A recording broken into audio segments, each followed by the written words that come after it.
Hey friends, so today I wanted to talk a little bit about a concept that has to do with content creation in general that's helped me sort of attract and convert inbound leads. Now, before I get to that, I want to rewind to 2 years ago. Like I had the agency, I was hustling, doing my outbound, doing all sorts of things. Like I didn't know what the light of day was.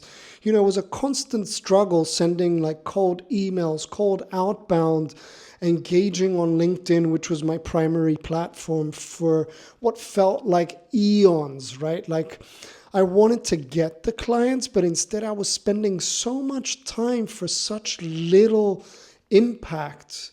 And it was honestly draining. Like I would question my sanity sometimes going like, you've been on this platform for 8 hours a day to sign a client. And if you were to sign them. And it wasn't until I decided to double down on the content game and like truly understand not what I'm saying, but who I'm saying it to. And the thing that occurred to me was like, I was growing my audience as well. It went from like 10K to 20K followers in like a week. I've got like 43,000 now.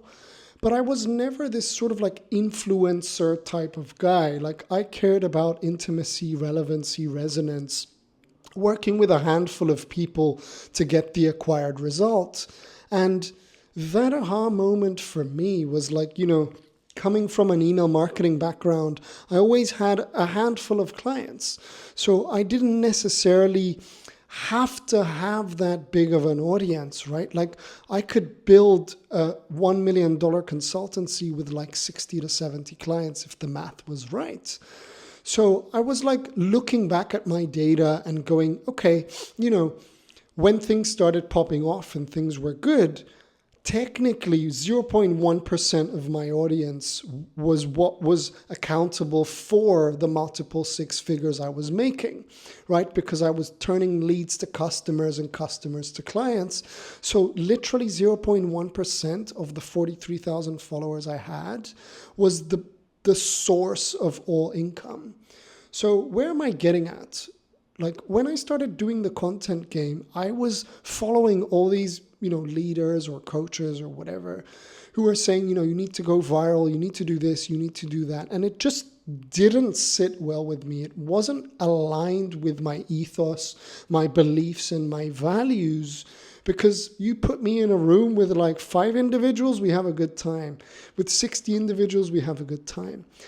But getting 500-600 likes and chasing dopamine, I felt like a LinkedIn dopamine dealer in full transparency. But that dopamine hit would last for like 5 minutes and then I'd have to do it again. And then once I realized that if I only wanted to speak to dream clients, I almost had to apply like a dog whistle, because dog whistles can only be heard by dogs, right? That certain species.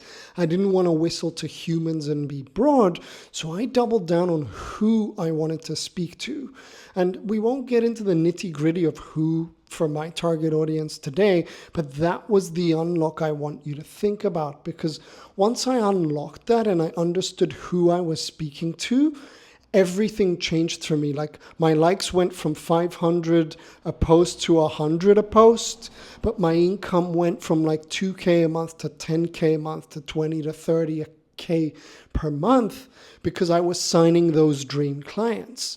So when we think of dog whistling, I want you to soak this in a little bit and think about it. Like let's sort of demonstrate by using an example.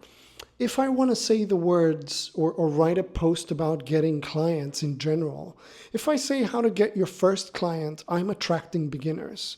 If I say how to get clients consistently, I'm attracting intermediates. But if I say how to get clients consistently without sales calls, I'm now talking to people further up the ladder that are more advanced. And then you get to pick who you want to speak to and you start dog whistling to only them so only they can hear you. So the fun part was, regardless of what I chose, the other people just scrolled past it, right? Like if, for example, I want to target advanced people, all the newbies would just scroll past because they didn't find my content relevant. And then I started talking about relevancy, resonance, and intimacy in my coaching program, and then using it alone inside or in my content as well. And people started to resonate and they felt intimate and they were like, oh, that makes sense. And often, it doesn't matter what offer it is or what content you post. If I sort of promote the 10 best GPT prompts, that's soulless. It doesn't have any substance to it.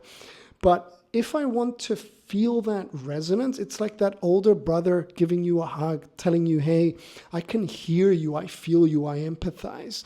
And the moment somebody starts to feel heard, it's game over because they trust you, and whatever you put in front of them, they start to put two and two together and say, that's my guy or gal that can help me. So my content strategy started shifting to build a little bit of resonance. And I know that might sound a little bit woo-woo, but I would condition myself before writing and try to put myself in the psyche of my dream client and feel what they're feeling. And then what people started doing is feeling almost like a mind reader effect. I would get people saying, are you in my mind? Are you speaking directly to me? And I chose that to be my top funnel content instead of saying like how to this and how to that and sounding like everybody else. And it was a mixture of this like top funnel attraction, trust building piece while simultaneously nurturing, because I made people feel heard. I made people feel something.